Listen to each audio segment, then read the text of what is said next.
Rom, Ende des 16. Jahrhunderts. Ein junges Mädchen steht vor Gericht. Sie ist kaum 17 Jahre alt und sie soll ihren eigenen Vater ermordet haben.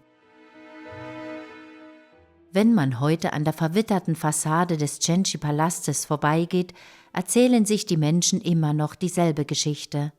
Eine Geschichte von Schuld, von Angst und von einem Mädchen, das bis heute nicht vergessen ist.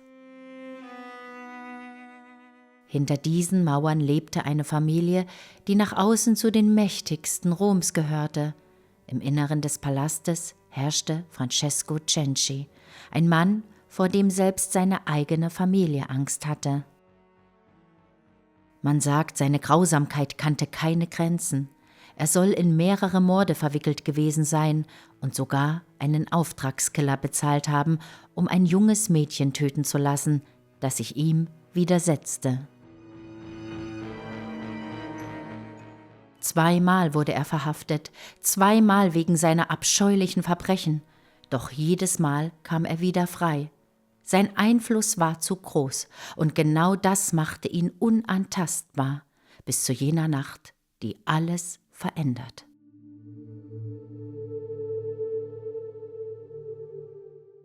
Der Legende nach erscheint seine Tochter noch heute, jedes Jahr, in der Nacht des 10. September, auf der Engelsbrücke, ganz in Weiß, als würde sie etwas suchen oder erzählen wollen, was wirklich geschehen ist.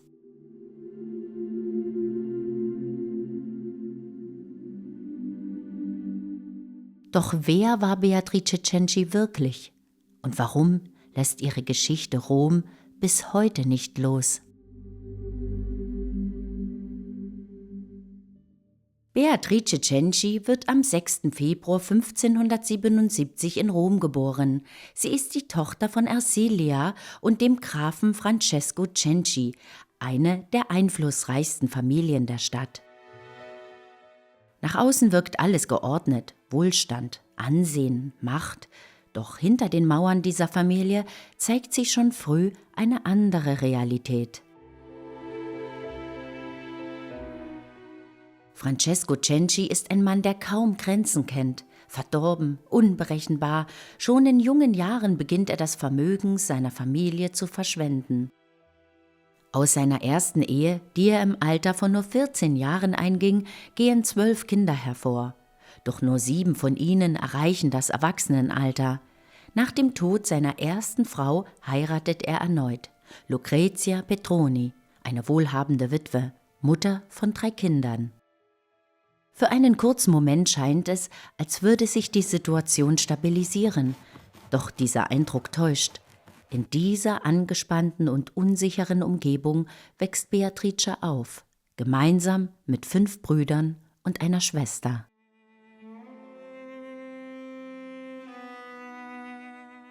Mit der Zeit verschärfen sich die Spannungen. Francesco verliert zunehmend die Kontrolle über sein Verhalten, über seine Ausgaben, über sein eigenes Leben. Und dann trifft er eine Entscheidung. Er bringt seine eigene Familie an einen Ort, aus dem es kein Entkommen mehr gibt. Im Jahr 1595 lässt er seine zweite Frau Lucrezia und Beatrice als junges Mädchen in ein abgelegenes Schloss bringen, nach Petrella Salto, tief in den Bergen der Apenninen.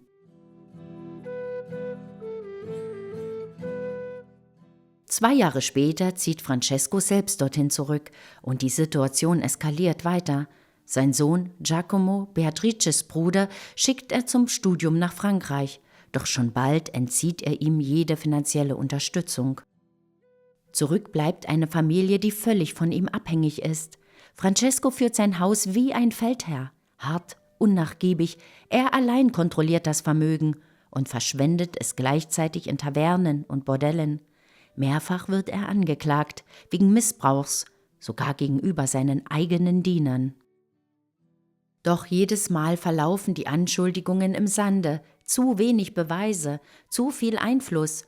Und so bleibt er unangreifbar, ein Mann, der tun kann, was er will, und eine Familie, die ihm ausgeliefert ist, ohne Ausweg.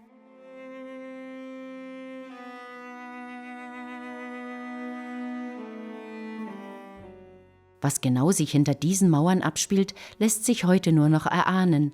Doch einige Berichte geben einen Einblick. Es heißt, Francesco habe an einer Krankheit gelitten, an einer Art Reude.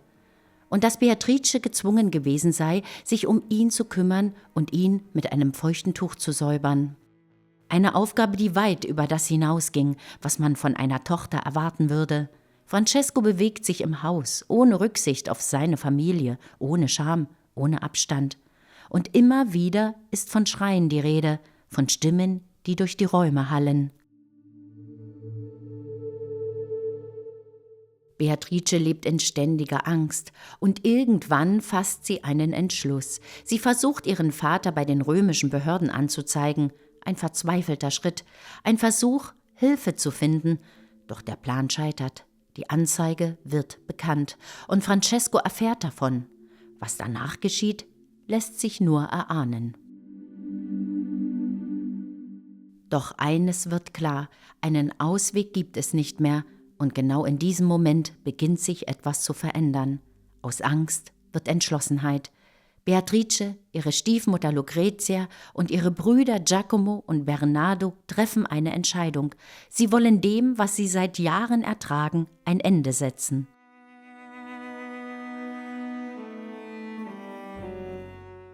Im Jahr 1598 erreicht die Geschichte ihren Wendepunkt. Was sich im Schloss der Familie Cenci abspielt, ist kein gewöhnliches Verbrechen. Es ist ein Akt der Verzweiflung, ein Versuch, dem zu entkommen, was längst unerträglich geworden ist. Francesco wird betäubt, sein eigener Wein wird ihm zum Verhängnis. Er ist mit Gift versetzt. 2 Diener sind daran beteiligt, Catalano und Olimpio. Letzterer soll Beatrice besonders nah gestanden haben. Als Francesco schließlich wehrlos ist, gibt es kein Zurück mehr. Die Familie handelt, schnell, ohne Zögern. Mit einem Schlag eines Hammers wird das Leben des Mannes beendet, der so lange über sie geherrscht hat. Und selbst in diesem Moment endet die Angst nicht. Der Körper wird aus dem Fenster geworfen. Alles soll wie ein Unfall aussehen.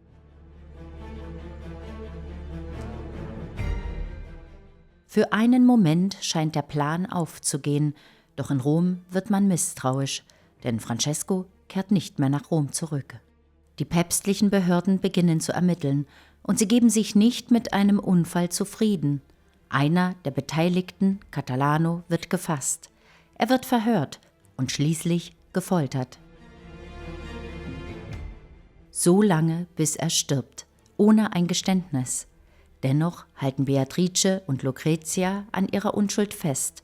Sie sind überzeugt, dass der päpstliche Hof sie beschützen wird. Doch diese Hoffnung erweist sich als trügerisch.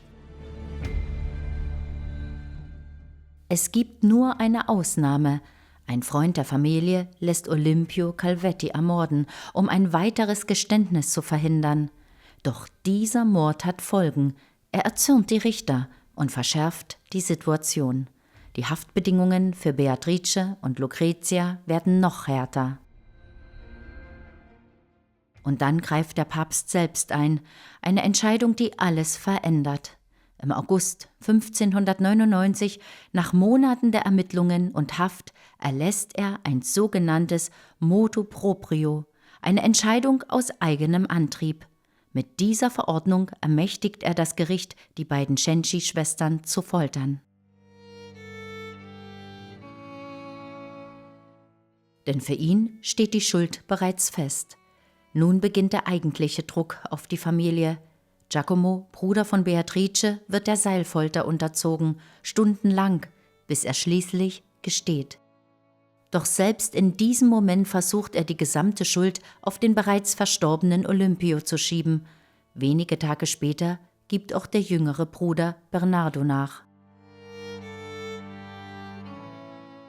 Dann ist Lucrezia an der Reihe, doch auch sie hält dem Druck nicht stand. Sie gesteht und weist die Verantwortung Beatrice und Olimpio zu. Am 10. August ist schließlich Beatrice dran. Der Richter begegnet ihr von Beginn an mit Härte. Er ermahnt sie streng. Doch Beatrice bleibt ruhig. Sie hält an ihrer Version der Ereignisse fest, selbst als der Richter versucht, auf sie einzuwirken. Er erinnert sie an die Gewalt, die sie erlitten hat, und fordert sie auf, zu gestehen, mit dem Hinweis, dass die Strafe nicht allzu hart ausfallen werde. Nach Hausarrest, Verhören, Gefangenschaft und Folter gestehen Beatrice Cenci und die anderen schließlich den Mord. Der Prozess hat große Auswirkungen auf die Bevölkerung Roms.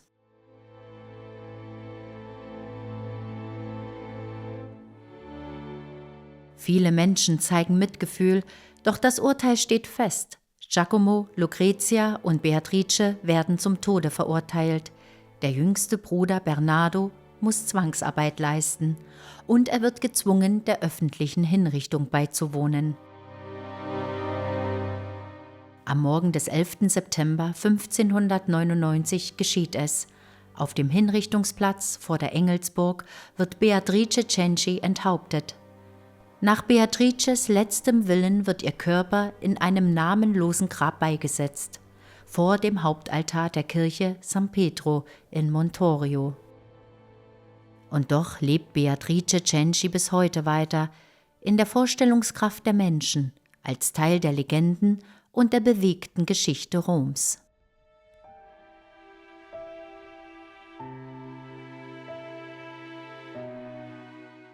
Und doch bleibt ein Zweifel, denn je mehr man sich mit dem Fall beschäftigt, desto komplexer wird das Bild. Einige Berichte deuten darauf hin, dass Beatrice ein Geheimnis hatte.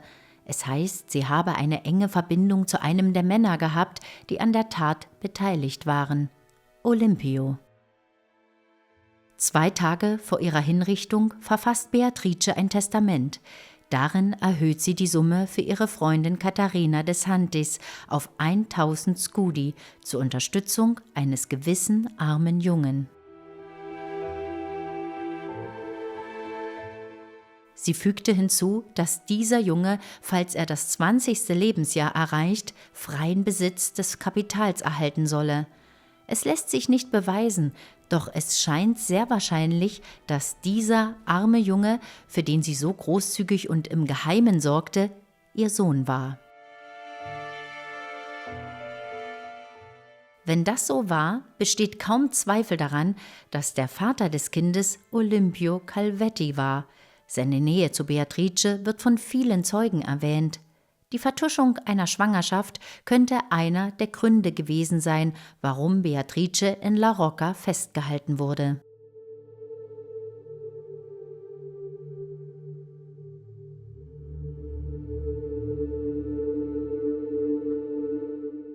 Vielleicht ist genau das der Grund, warum ihre Geschichte bis heute nicht endet, weil sie mehr ist als ein Urteil, mehr als ein Verbrechen, sondern das Schicksal eines Mädchens, das niemand retten konnte. Und vielleicht wartet ihre Geschichte bis heute darauf, dass jemand versteht, was wirklich geschehen ist.